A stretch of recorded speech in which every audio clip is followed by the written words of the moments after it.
सोलापूर शहरासह राज्यातील अनेक भागांमध्ये घरगुती आणि व्यावसायिक LPG गॅस सिलेंडरच्या तुटवड्यामुळे नागरिकांमध्ये तीव्र नाराजीचे वातावरण निर्माण झाले आहे।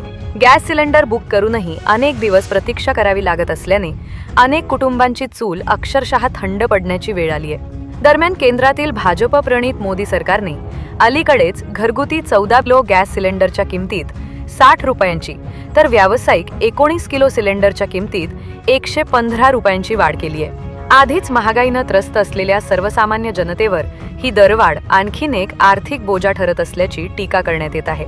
गॅस सिलेंडरच्या दरवाढीचा सर्वाधिक फटका घर चालवणाऱ्या महिलांना बसत असून वाढत्या महागाईमुळे घरगुती बजेट पूर्णपणे कोलमडल्याची भावना नागरिक व्यक्त करत आहेत। इंधन, गॅस आणि अन्नधान्य यांसारख्या अत्यावश्यक वस्तूंच्या किमती सातत्याने वाढत असल्याने सर्वसामान्यांचे जीवन अधिकच कठीण बनले आहे। देशातील अनेक भागांमध्ये गॅस एजन्सीसमोर नागरिकांच्या लांबच लांब रांगा लागत असून काही ठिकाणी गॅस सिलेंडर मिळण्यासाठी 30 दिवसांपर्यंत प्रतीक्षा करावी लागत।